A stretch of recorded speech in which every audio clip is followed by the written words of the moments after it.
Selamat pagi, Assalamualaikum warahmatullahi wabarakatuh. Kita lanjutkan lagi pada pertemuan kemarin yang sudah membahas tentang login, koneksi, dan demo program. Kita hari ini akan membahas tentang bagaimana sih membuat sebuah form registrasi. Registrasi di sini saya bagi menjadi 3, yaitu registrasi untuk administrator, registrasi untuk petugas, dan registrasi untuk masyarakat karena hak aksesnya atau level aksesnya ada 3. Kita bahas yang registrasi untuk administrator. Tampilannya seperti yang kalian lihat seperti ini. Ada sedikit perubahan pada tombol di sini, pada hak akses, di mana hak akses ini modelnya yang hanya bisa kita gunakan ada 2, yaitu model admin, satu saja karena kita sudah membagi menjadi 3 form. Cukup kalian buat satu saja di model, yaitu admin. Kemudian tampilan yang ada di sini di tombol bisa kalian lihat, kemarin ada update dan lain sebagainya, dan ada cetaknya kalian delete, kemudian kalian ganti dengan tombol save di sini. Jadi ada save, update, refresh, delete, dan exit. Untuk pencarian di sini saya menggunakan tombol cari button, kemudian di modelnya, di kombonya saya menggunakan 2, yaitu ada ID dan ada nama. Oke, jadi pencarian berdasarkan ID dan pencarian berdasarkan nama. Kemudian di sisi kanan saya tambahi yang namanya text field atau J text field yang digunakan untuk pencarian berdasarkan nama, siapa namanya, dan pencarian berdasarkan ID-nya apa yang kita butuhkan. Ya, itu saja untuk tambahan-tambahan yang ada di form registrasi administrator. Kemudian selanjutnya untuk bagian text field ID petugas atau NIK, change variabelnya kalian beri nama txt underscore ID petugas. Oke. Kemudian untuk username kalian beri nama change variabelnya txt underscore username. Untuk bagian passwordnya kita beri nama txt underscore password. Untuk bagian nama kita beri nama txt underscore nama. Oke. Untuk bagian telepon kita beri nama txt underscore telepon. Untuk bagian admin, karena kita menggunakan J combo box, maka kita beri nama change variabelnya CMB. CMB itu singkatan dari combo, CMB underscore level. Ya. Sedang untuk bagian ID yang untuk pencarian ini juga menggunakan combo, maka kita beri nama CMB underscore cari karena untuk pencarian atau short. Sedangkan sampingnya karena ini untuk penulisan, maka kita beri nama txt underscore cari. Ya, itu saja untuk variabel-variabel yang dipasang di bagian form registrasi administrator. Selanjutnya kita akan coba masuk ke source coding. Bisa kalian lihat di sini. Pada bagian import, banyak import yang akan package-nya masuk layanan. Kemudian importnya kalian perhatikan di sini ada import Java AWT, event key, event fungsinya untuk tombol keyboard, kemudian SQL, import Java SQL connection untuk koneksi ke database, SQL prepare statement untuk koneksi juga, kemudian Result set fungsinya untuk koneksi ke tabel. Import data format untuk tabel, untuk tanggal. Kemudian simple data format juga untuk tanggal, kalender juga untuk tabel. Kemudian Java Swing J Option Pane fungsinya untuk message box ya, untuk message box. Kemudian Java Swing Table Default Tabel Model fungsinya untuk tabel atau J tabel. Jadi import ini atau plugin ini kalian masukkan di bawahnya package layanan, jangan sampai lupa, jangan sampai salah lokasinya. Kalau sudah kalian ketik, selanjutnya kita menuju ke bawah. Di bawahnya public class registrasi, karena ini adalah filenya bernama registrasi. Kalian ketikkan antara lain untuk pendeklarasian variabel koneksi tabel dan PST. Connection con sama dengan 0. Con di sini adalah sebuah variabel yang kita bentuk, tentu saja bebas namanya, tidak mesti harus con. Sama dengan 0, dikosongkan terlebih. Kemudian result RS juga nama variabel bebas juga. Kemudian sama dengan 0. Kemudian prepare statement BST sama dengan 0. Jadi connection itu adalah untuk connection untuk ke server, result RS untuk ke tabel, prepare statement untuk ke database. Selanjutnya di bawahnya kita mendeklarasikan private final data format DFL. Fungsinya untuk apa? Mendeklarasikan tanggal sesuai dengan data format yang kita kehendaki. Kemudian bawahnya mendeklarasikan kalender. Kalendernya kita buat pada hari ini. Terus di bawahnya kita mendeklarasikan pula tabel dengan nama model, nama variabelnya. Private default tabel model, artinya tabel atau JTabel 1 kita deklarasikan dengan nama model. Nah, setelah itu di bawahnya public registrasi, ini bawaan dari ini kelasnya namanya public registrasi ya. Di bawahnya init komponen kalian tambahkan set location relative to this. Ini fungsinya untuk menengahkan, membuat tengah form ya. Kemudian di bawahnya ada con sama dengan koneksi.koneksi.koneksi.db. Sudah saya cerita pada materi sebelumnya. Koneksi itu adalah package-nya, namanya koneksi. Kemudian koneksi yang kedua adalah nama filenya. Kemudian koneksi db adalah nama variabel penghubungnya. Sudah saya jelaskan di sini. Kemudian di bawahnya kita men-setting bagian JTabel 1 supaya yang tadinya muncul title saja ketika di running akan muncul nama-nama sesuai dengan kehendak kita. Maka di situ model sama dengan new default tabel model, artinya kita menjadikan variabel model itu sebagai objek. Kemudian dimasukkan objek nama model tersebut ke dalam JTabel 1, di mana isinya add column yang tadinya adalah title 1, 2 dan 3 dan seterusnya, kita ganti menjadi nick, username, nama lengkap, telepon dan hak akses. Kemudian di bawahnya get data. Get data itu adalah sebuah function yang nantinya harus kalian buat. Bisa kalian lihat di bawahnya itu ada void get data. Fungsinya untuk apa? Mengisi bagian dalam tabel.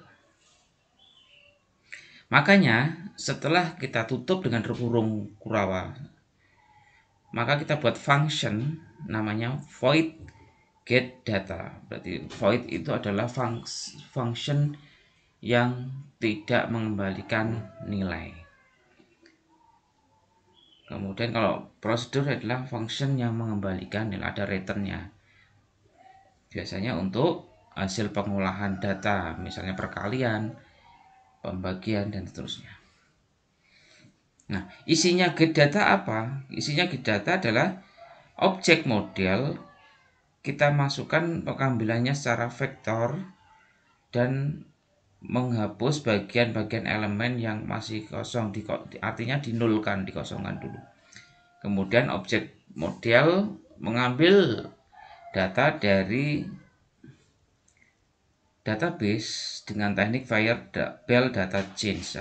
Artinya dia akan berubah setiap saat kita menginputkan data. Kemudian kita menggunakan try catch agar kita bisa mengetahui exception atau kesalahan dalam Java. Karena sebuah pemrograman Java, agar kita bisa mengetahui kesalahannya, kita butuh namanya exception. Nah, exception itu salah satu perintahnya yang digunakan adalah menggunakan try catch. Nah, di situ saya menggunakan try catch, saya manggil query-nya karena saya butuh untuk petugas, maka saya mengambil namanya petugas. Kemudian saya panggil database menggunakan PST tadi, sudah saya rubah PST-nya.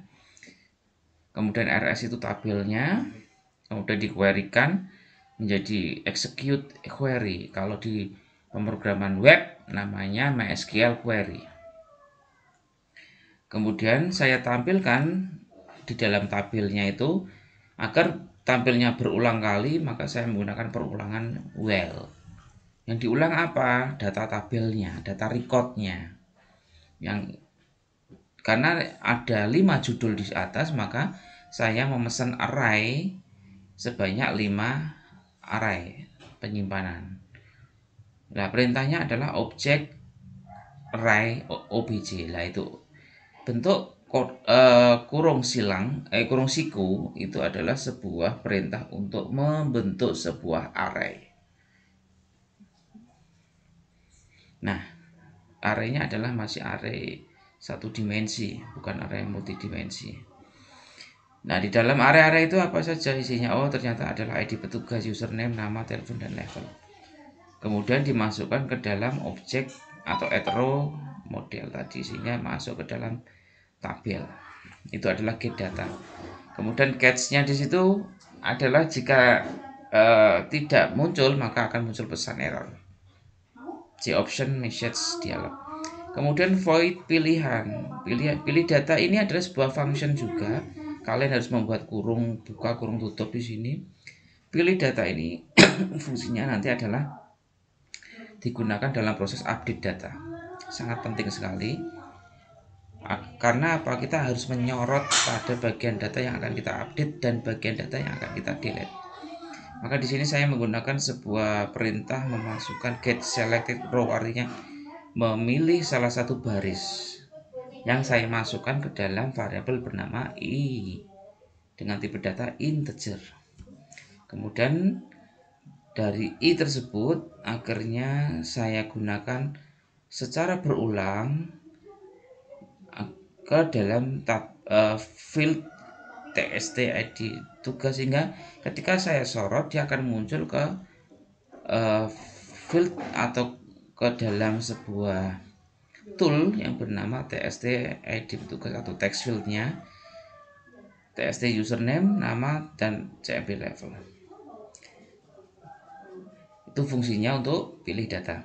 Sedangkan di bawah ada sebuah function yang namanya bersih. Bersih ini biasanya nanti digunakan untuk tombol refresh. Artinya ketika kita tombol itu kita tekan, dia akan menuju pada perintah bersih. Di sini saya kosongkan semua, sehingga semua tampilan-tampilan yang menurut kita tidak pas bisa kita refresh kembali biar lebih bersih. Baik, itu adalah tampilan-tampilan yang ada di source. Kita akan coba cek tampilan-tampilan yang ada di tombol. Kita cek dari tombol save dulu. Kita klik double di source-nya, klik ya. Di sini kalian bisa lihat J button 1 action perform ini adalah tombol save. Sengaja tidak saya beri nama, saya rubah variabelnya biar kalian lebih terbiasa bahwa apa yang diarahkan kita klik double tadi, dia akan langsung menuju pada perintah yang kita inginkan. Karena kita menekan tombol save, maka coding save harus diletakkan di situ, walaupun di sini tidak ada nama save. Tapi kalau memang kalian pengen merubah variabelnya juga tidak masalah. Tapi harus paham maksudnya di situ seperti apa. Nah, selanjutnya di dalam tombol save kita harus beri coding. Karena save itu fungsinya adalah untuk menyimpan, maka kita harus menggunakan perintah dalam MySQL adalah insert into. Kita tambahkan bracket di sini untuk mencegah sebuah kesalahan. Kemudian kita masukkan perintah insert into dengan memasukkan sebuah variabel namanya SQL dengan tipe data string. Kemudian kita buatkan perintah insert into di sini. Saya rasa kalian sudah memahami perintah insert into pada pelajaran basis data. Di sini value-nya saya tidak memasukkan txt username dan lain sebagainya, walaupun sebenarnya tidak ada masalah. Cuman agar lebih menyingkat tempat, saya menggunakan tanda tanya saja. Artinya tanda tanya itu juga sudah cukup mewakili dari text field yang kita buat. Jadi tidak perlu kita menulis variabel terlalu panjang. Ya. Kemudian database-nya kita hubungkan dengan tabelnya. Setelah itu kita masukkan field yang sesuai dengan dari text field tersebut ke dalam record atau database, dalam record yang ada di tabel sesuai dengan isinya. Kemudian kalau sudah akan muncul pesan menggunakan C option pane ya, maka perintahnya adalah save, artinya sudah tersimpan. Kalau gagal maka dia akan muncul error. Nah, di bawah saya memanggil variabel yang function yang namanya getData tadi. Artinya ketika kita sudah save, dia langsung tampil terekam ke dalam tabel yang kita buat di awal tadi, termasuk bersih. Artinya ketika kita sudah save, apa yang kita inputkan langsung hilang. Itu tujuannya. Itu untuk tombol save. Selanjutnya kita menuju tombol yang selanjutnya kedua, yaitu update. Kita klik double update. Nah, di tombol update kalian harus paham update itu fungsinya untuk merubah. Maka perintah SQL-nya harus menggunakan perintah update. Nah, langkah pertama tentu saja kalian harus menggunakan bracket lagi. Kita masukkan variabel-variabel yang akan kita butuhkan di sini.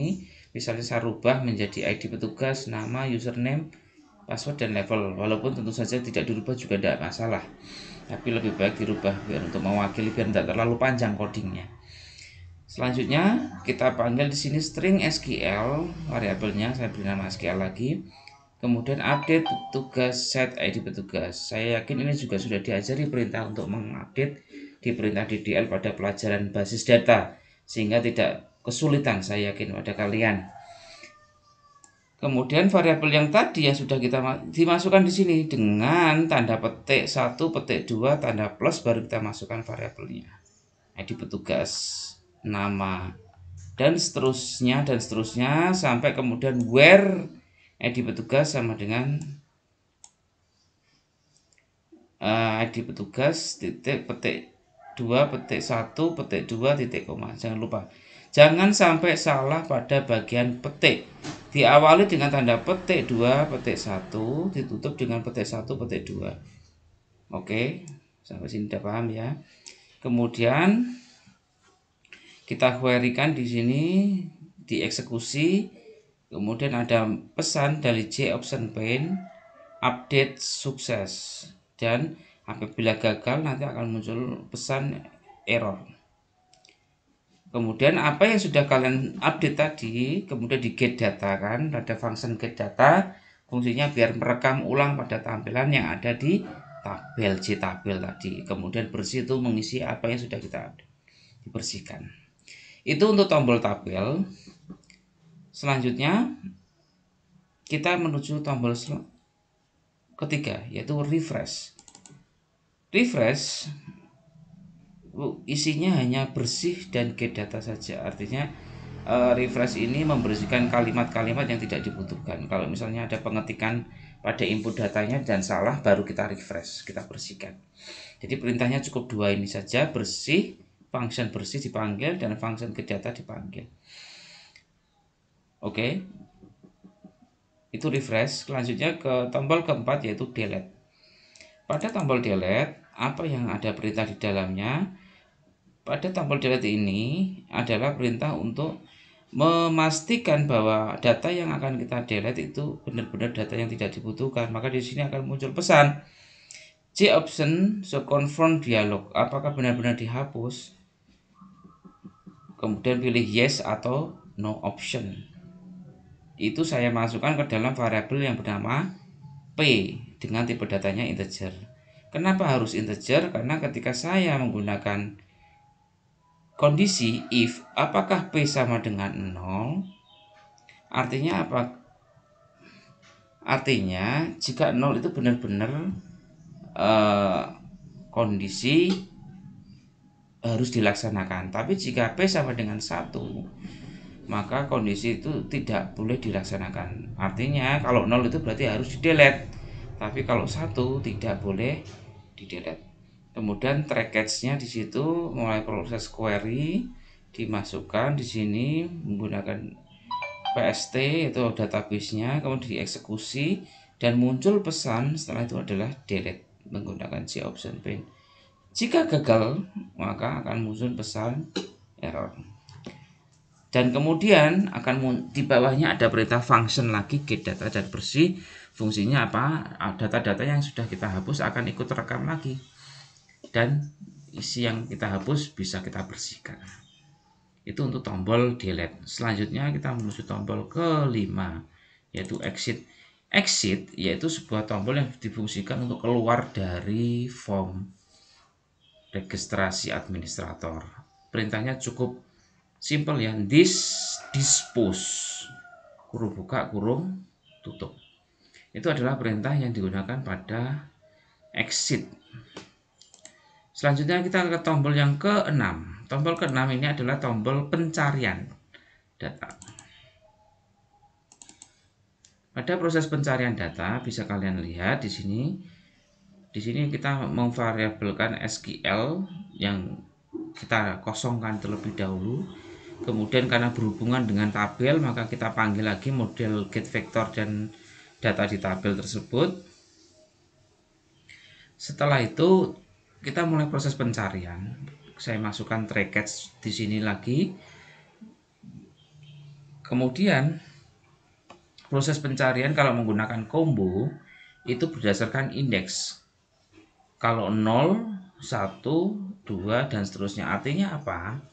Dia menggunakan sebuah indeks array dan dimulai dari angka 0. Kalau pilihannya cuma 2 maka 0 dan 1. Kalau pilihannya 3 berarti 0, 1, 3. 0, 1, 2 dan seterusnya. Maka jika pilih 0 maka saya memanggil tadi kalau 0 itu kan berdasarkan ID.